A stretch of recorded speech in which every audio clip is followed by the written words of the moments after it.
Good morning students. जैसा कि हमारा जो विषय चल रहा है वो है पद परिचय। ठीक है भाई, पद परिचय। अभी तक हम विकारी और अविकारी इनके विषय में पढ़ चुके हैं। विकारी के 4 भेद हैं, अविकारी के 5 है, ये पढ़ चुके हैं।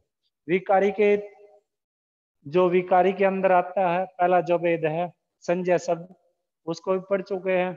दूसरा जो है सर्वनाम शब्द, उसे भी पढ़ चुके हैं। क्योंकि संज्ञा के कितने भेद हैं? 3, व्यक्तिवाचक, जातिवाचक और भाववाचक। ठीक है, ये भी मैंने आपको बताया।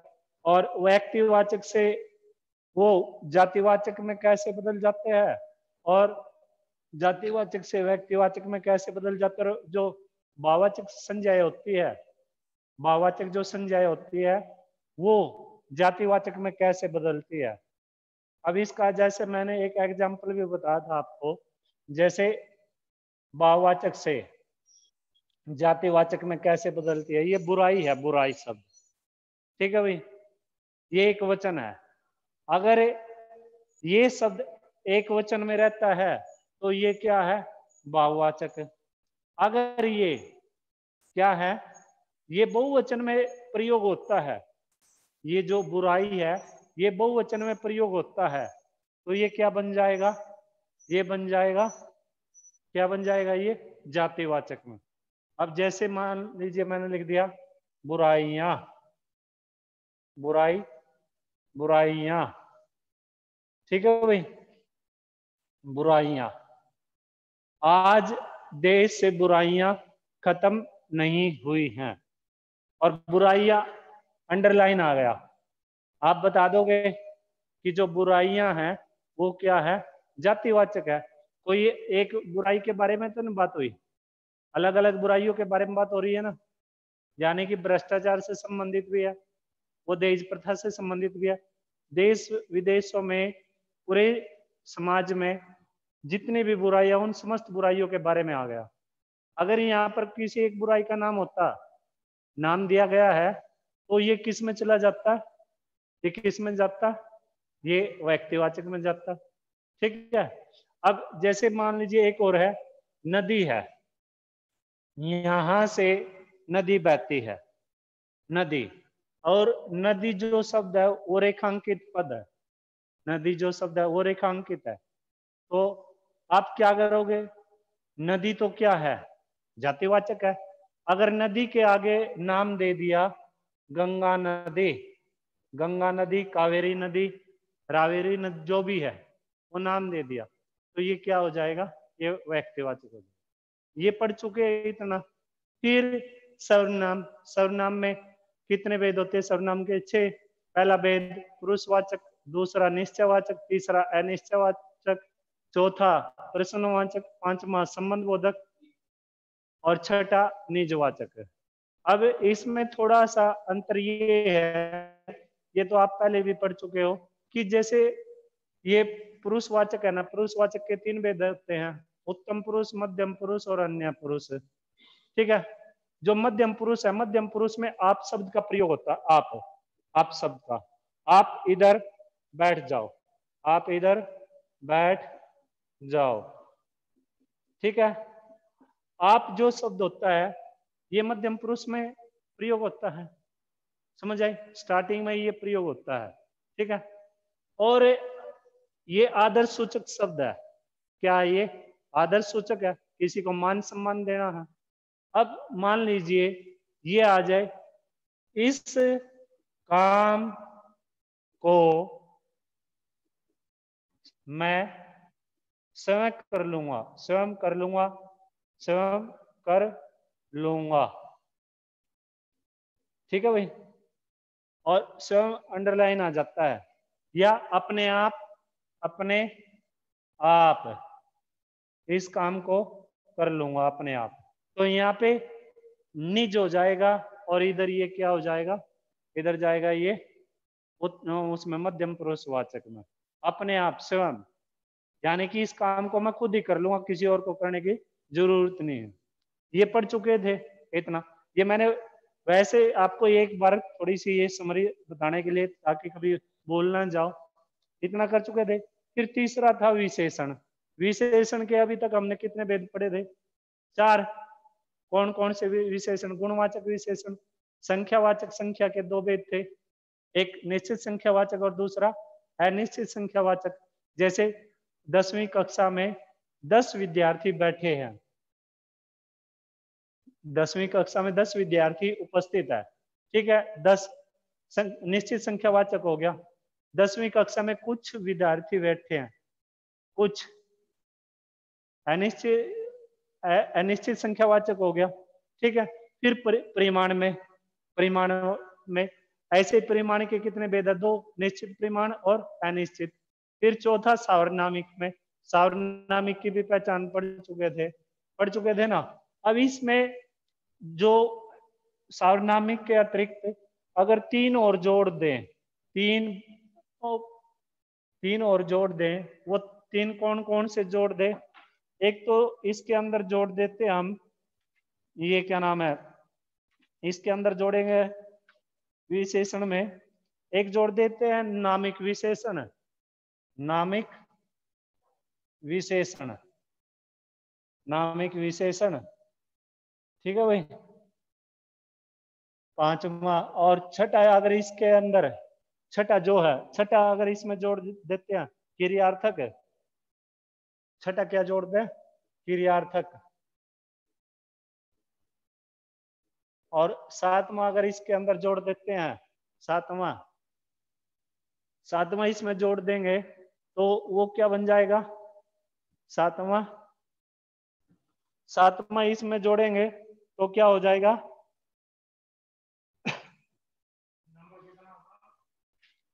7वां अगर इसमें जोड़ेंगे 7वां, तो वो क्या आ जाएगा?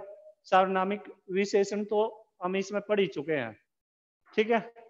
7वां भी फिर इसमें वही हो जाएगा, सार्वनामिक विशेषण ही हो जाएगा। अब इसमें बात वो ये है कि ये जो है नामिक विशेषण और क्रियार्थक है, ये क्या होते हैं? नामिक विशेषण, नामिक विशेषण किन्हें कहते हैं? जो शब्द, जो संज्ञा पद, जो संज्ञा शब्द है, जो संज्ञा शब्द है वो किसका काम करते हो वाक्य में? विशेषण का काम करते हैं। जो संज्ञा शब्द वाक्य में किसका काम करेंगे? विशेषण का काम करेंगे। उनको क्या कहेंगे? नामिक विशेषण कहते हैं। उन्हें क्या कहेंगे? नामिक विशेषण। जैसे राहुल सीता का भाई है, राहुल, राहुल सीता का भाई है, भाई है, ठीक है, सीता का, सीता का। अब ये क्या है? ये नामिक विशेषण है। ये वाक्य में किसका काम करता है? वैसे तो ये संज्ञा शब्द है, वैसे तो ये क्या है? संज्ञा शब्द है, लेकिन वाक्य में ये किसका काम करेगा? ये काम करेगा विशेषण का, ठीक है। फिर जैसे इसमें है क्रियार्थक में, क्रियार्थक में जो क्रिया शब्द है ना, वो क्रिया शब्द वाक्य में किसका काम करते हो? विशेषण का काम करते हो।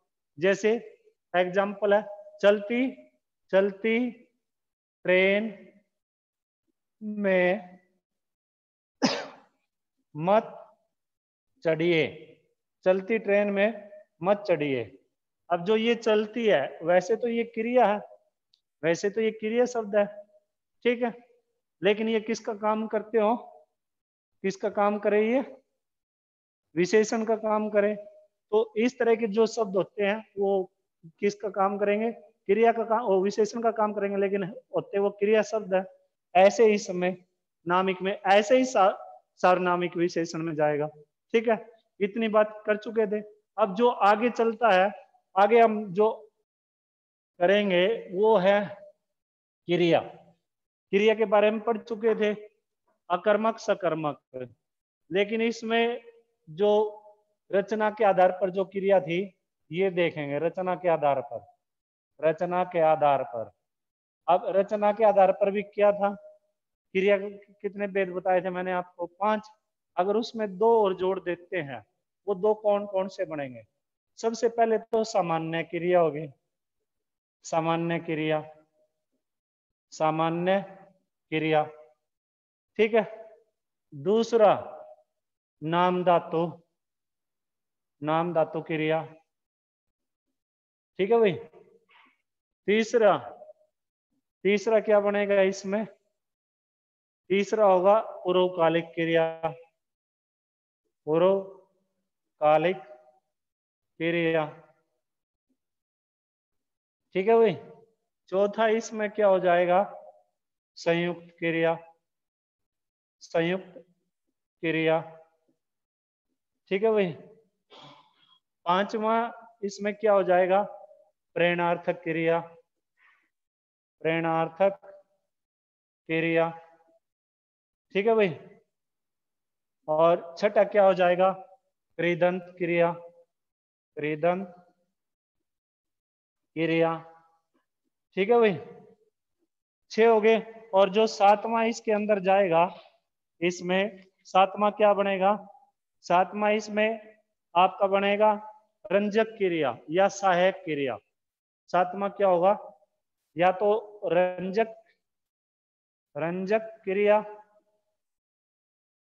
ठीक है, या सहायक क्रिया, सहायक क्रिया, ठीक है भाई।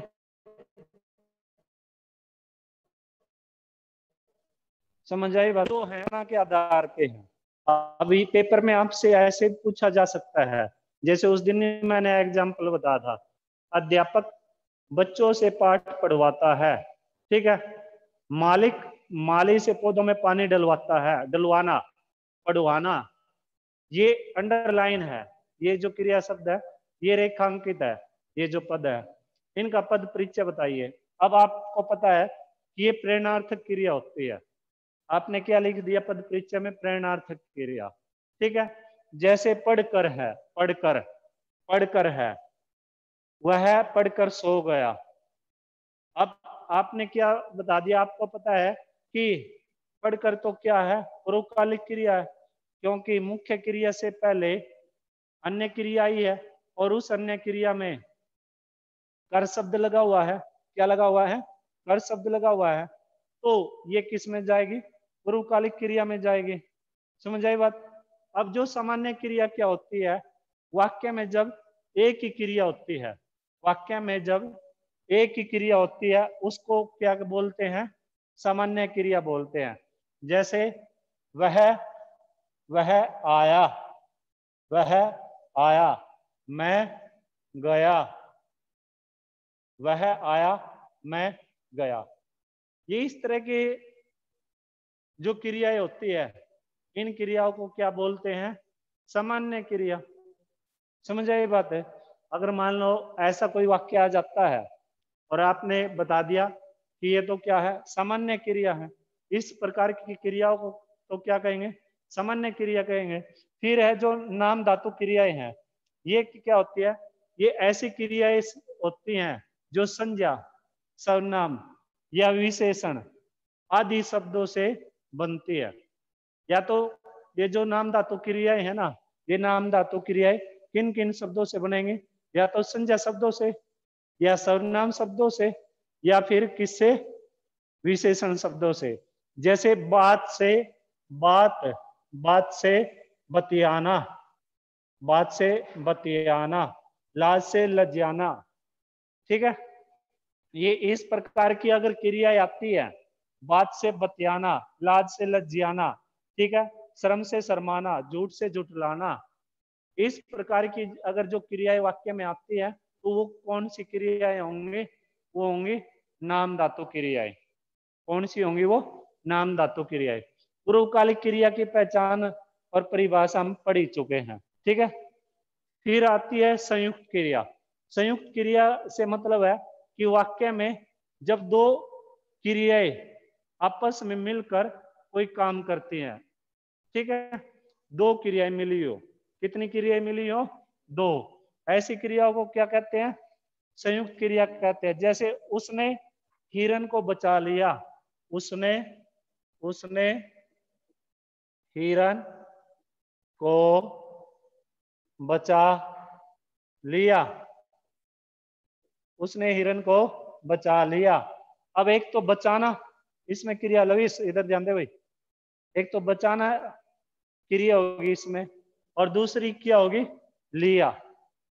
ये दो क्रियाएं होगी, ये किसका काम करती है, संयुक्त का काम करेंगे। समझ आई बात। फिर आगे है पांचवी प्रेरणार्थक।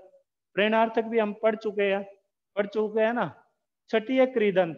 कृदंत क्रिया क्या होती है, जब किसी भी क्रिया के अंत में, जब किसी भी क्रिया के अंत में प्रत्यय जुड़ जाते हैं, प्रत्यय जुड़ जाते हैं, ठीक है, तो उन ऐसी क्रियाओं को क्या कहते हैं, कृदंत क्रियाएं कहते हैं।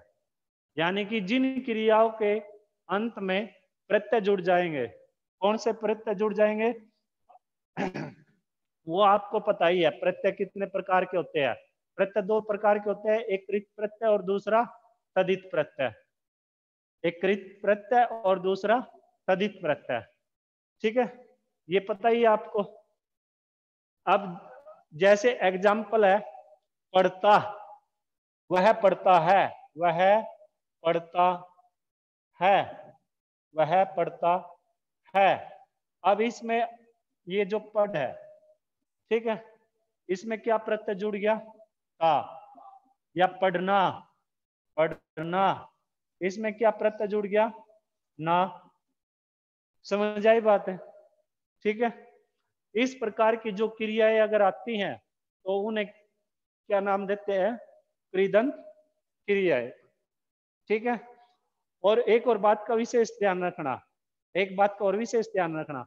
मान लीजिए ये रेखांकित पद, वह पढ़ता है, पढ़ता है रेखांकित है, इसमें हमें काल का भी विशेष ध्यान रखना है, वो भी बताना है।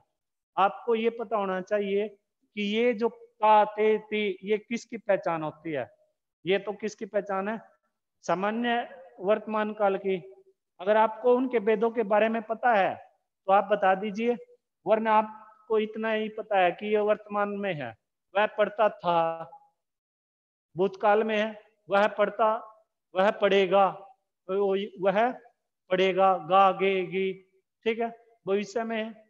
अगर इस प्रकार से आपको पता, अभी इसमें ताते ती है, वर्तमान में बात हुई है, तो आप क्या लिखोगे, इसका पद परिचय बताते हुए वर्तमान काल का प्रयोग हुआ है। कौन से काल का प्रयोग हुआ है, वर्तमान काल का प्रयोग। ये बात समझ आई है। अब आगे चलते हैं। अब आपको क्या करना है, मैंने ये आपको डेफिनेशन बता दी, एक एक एग्जाम्पल बता दिए। इस तरीके से अगर पेपर में एग्जाम्पल आते हैं तो आप उनका इस तरीके से पद परिचय बताओगे, ठीक है भाई। अब आगे चलिए, आगे है ये जो हमारा था, क्या नाम है, विकारी शब्द। विकारी में ये जो चार भेद थे ये हो गए समाप्त। अब अविकारी के अंदर आ जाइए, अविकारी में क्या क्या आएगा। अब सबसे पहले अविकारी में लिखते हैं क्रिया विशेषण। क्या लिखते हैं, क्रिया विशेषण। क्या लिखते हैं, क्रिया विशेषण, ठीक है भाई। क्या लिखेंगे, क्रिया विशेषण।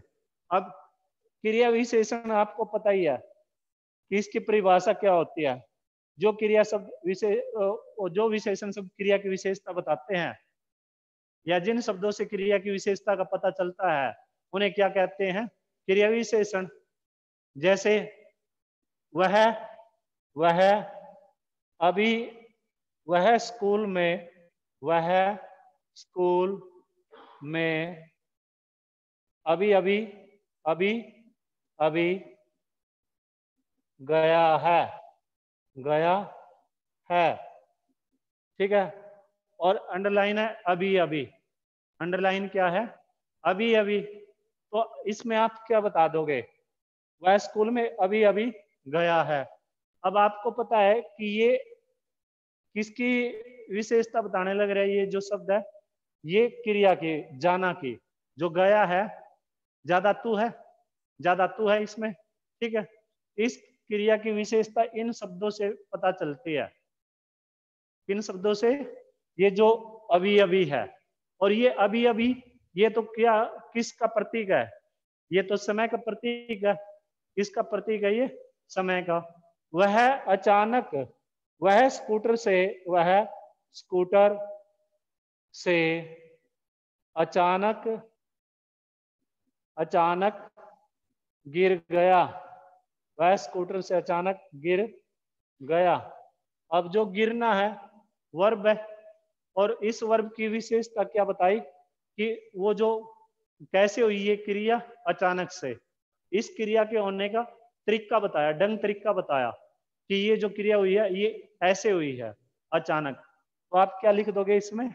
इसका पद परिचय बताते हुए क्या लिख दोगे? क्रिया विशेषण शब्द, ठीक है। या फिर आप क्या लिखोगे इसमें? रीतिवाचक क्रिया विशेषण शब्द का प्रयोग हुआ है, ये बात लिखोगे। अब इसमें जो भेद है इसके क्रिया विशेषण के, वो कितने हैं? 4। सबसे पहले कालवाचक क्रिया विशेषण, कालवाचक। दूसरा जो भेद है वो क्या है? स्थानवाचक, स्थानवाचक। तीसरा जो भेद है वो क्या है? तीसरा नहीं पता? परिमाणवाचक। और चौथा जो भेद है वो क्या है? रीतिवाचक, रीतिवाचक क्रिया विशेषण। ठीक है भाई। अब कालवाचक क्रिया विशेषण किसे कहते हैं? सबसे पहले तो ये कि जब क्रिया की विशेषता, जो क्रिया हुई है उसके समय के बारे में पता चलता है कि ये जो क्रिया है ये कब हुई है। अभी अभी हुई है, अभी अभी हुई है, कल हुई है, परसों हुई है, या परसों होगी, या दोपहर में हुई है, सुबह हुई है। इसने काम जो किया है वो शाम को किया है, जो काम हुआ वो शाम को हुआ, सुबह हुआ, दोपहर को हुआ। यानी कि उसके टाइम के बारे में जब बताया जाएगा तो उसे क्या कहेंगे? कालवाचक क्रिया विशेषण। क्या कहेंगे उसको? कालवाचक क्रिया विशेषण। अब इसके अंदर लिखते जाना, कॉपी पेन निकाल लेना आप, इसमें कौन कौन से शब्द आएंगे कालवाचक क्रिया विशेषण में। ठीक है भाई, क्योंकि ये चीजें बहुत ही जरूरी है कालवाचक क्रिया विशेषण में। आप लिखिए कालवाचक क्रिया विशेषण में सबसे पहले आप लिखोगे आज, कल, आज, कल, परसों, अब, जब, तब, आज, कल, परसों, अब, जब, तब, अब, जब, तब, अभी, तुरंत, अभी, तुरंत, पीछे, पहले, पीछे, पहले। दूसरा आगे लिखिए, लगातार, दिन भर, सदा, लगातार, दिन भर, सदा, नित्य, आजकल, नित्य, आजकल।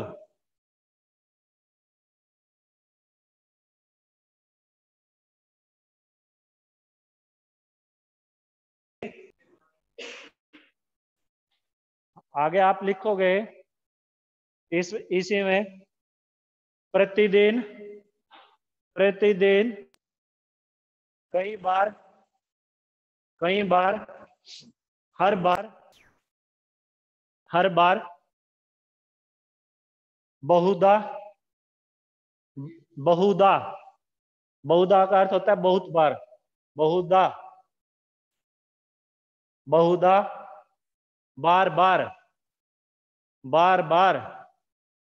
इस तरह के जो शब्द आएंगे, अगर इस तरह के जो शब्द हैं और ये रेखांकित है, ये रेखांकित है, ठीक है, तो आप उन्हें क्या बताओगे कि ये किसके अंदर आता है? कालवाचक क्रिया विशेषण के अंदर आता है। अब जैसे एक एग्जाम्पल है, मान लीजिए एग्जाम्पल लिख देता हूं, मैं प्रतिदिन व्यायाम करता हूं।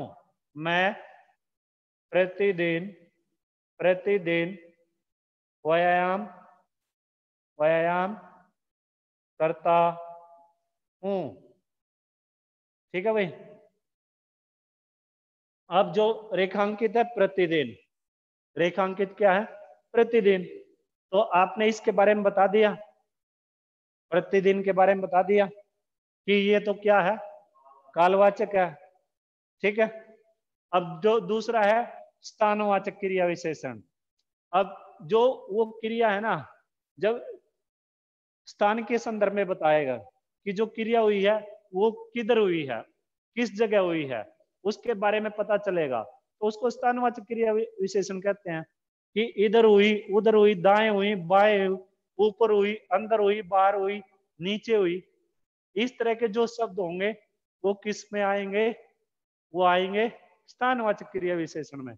एक बात का विशेष ध्यान रखना, जो कुछ शब्द है जैसे अंदर है, अंदर, बाहर, ऊपर, ऊपर, नीचे, ये इस तरह के और भी कुछ शब्द है, अगर इनके साथ क्या लगाओ? के लगा हुआ है, के लगा हुआ है, यानी कारक विभक्ति का प्रयोग है, तो ये जाएंगे संबंध बोधक में। इसमें जाएंगे संबंध बोधक अविकारी में। समझ आई बात?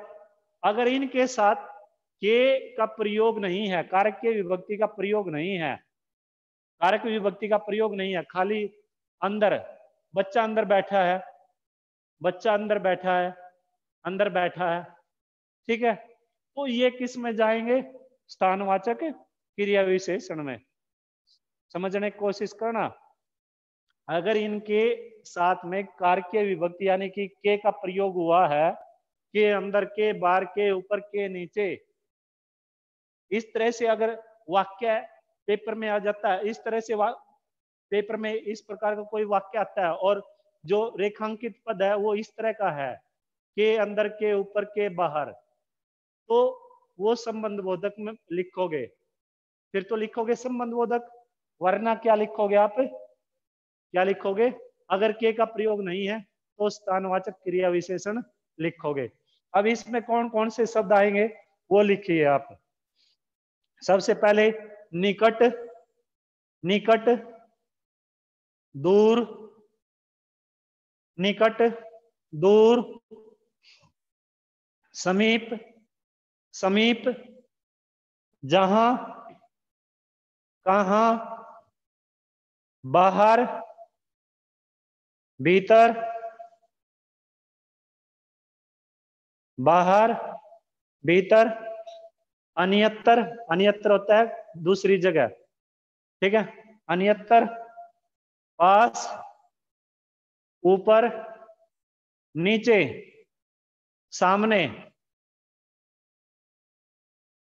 आगे लिखिए, सामने से, सामने के बाद दाएं, बाएं, इधर, इस ओर, इधर, इस ओर, और अंतिम लिखिए इधर से उधर, इधर से उधर तक। अंतिम क्या लिखोगे? इधर से उधर तक। ये तो किसका बोध कराएंगे? स्थान का। इस तरह के जैसे एग्जाम्पल है, मान लीजिए एग्जाम्पल मैं आपको बता दूं कि तुम वहां क्यों खड़े हो, तुम वहां, वहां क्यों, क्यों खड़े हो, ठीक है भाई, वहां स्थान का बोध कराता है। और इस तरह से खड़ा वर्ब है, खड़े होना वर्ब है, क्रिया है, और इस क्रिया ने, इस क्रिया के बारे में पता चलता है कि ये जो क्रिया हुई है ये किधर हो रही है? वहां, यानी कि ये किसका प्रतीक कराती है? स्थान का प्रतीक कराती है, स्थान के विषय में बताती है, ठीक है। तो ये क्या जाएगी? स्थानवाचक क्रिया विशेषण में। किस में जाएगी ये? स्थानवाचक क्रिया विशेषण में। आगे तीसरा लिखिए आप, परिमाणवाचक क्रिया विशेषण। परिमाणवाचक क्रिया विशेषण यानी कि जिस शब्द से क्रिया के परिमाण या मापतोल के बारे में पता चलता है, जिस शब्द से, जिस शब्द से क्रिया के परिमाण या मापतोल के बारे में पता चलता है उसको क्या कहते हैं? परिमाणवाचक क्रिया विशेषण कहते हैं। ठीक है भाई। अब जैसे एग्जाम्पल है, बच्चा कितना चलने लगा। बच्चा बच्चा कितना कितना चलने लगा, चलने लगा। अब इसमें जो ये कितना है, ये चलना तो क्या है, वर्ब है, चलना तो क्रिया है, लेकिन इसकी विशेषता क्या बताई गई है, इसका परिमाण क्या बताया है कि कितना। तो क्या लिखोगे आप इसको, कितना को परिमाणवाचक क्रिया विशेषण में लिखोगे। अब दूसरा एग्जाम्पल, जैसे मान लीजिए, जरा सोच समझ के बोला करो। जरा, मान लीजिए ये है, जरा सोच सोच समझकर बोला करो, समझकर बोला करो। ठीक है भाई। अब जरा है, जरा बोलना तो क्रिया है, बोलना तो क्रिया है, समझना भी क्रिया है, समझना भी क्रिया है। ठीक है। तो इसमें इस क्रिया के बारे में क्या बताया कि जरा, उसके मापतोल के बारे में बता दिया। तो ये क्या जाएगा, ये जाएगा परिमाणवाचक क्रिया विशेषण में। अब इस तरह के बाकी जो शब्द है वो लिख लीजिए आप, वो कौन कौन से होते हैं। लिखिए, परिमाण में लिखोगे आप, कम, कम, थोड़ा, कम, थोड़ा, बहुतायत, बहुतायत, बहुतायत का अर्थ होता है बहुत ज्यादा, अल्प, अल्प, ऐसे लिखोगे अल्प, है अदल है और फिर पै, अल्प। ठीक है भाई। आगे लिखिए आप, सवलप, सवलप। ठीक है। आगे लिखोगे आप, तनिक, तनिक, तनिक का अर्थ होता है थोड़ा सा, जरा सा, तनिक, तनिक, मुझे तनिक बोलिए तो सही। ठीक है। आगे लिखिए, बूंद, बूंद, बूंद, बूंद। आगे लिखोगे नयून, नयून, न आधा न, नयून। ठीक है भाई। आधा न, यह बड़े की मात्रा और फिर न, नयून। आगे लिखोगे नयून, बहुत ही कम, बहुत कम। ठीक है। आगे लिखोगे गुरु, गुरु, गुरु, किंचित, दीर्घ, बहुधा, कुछ, कितना, अधिक, जितना,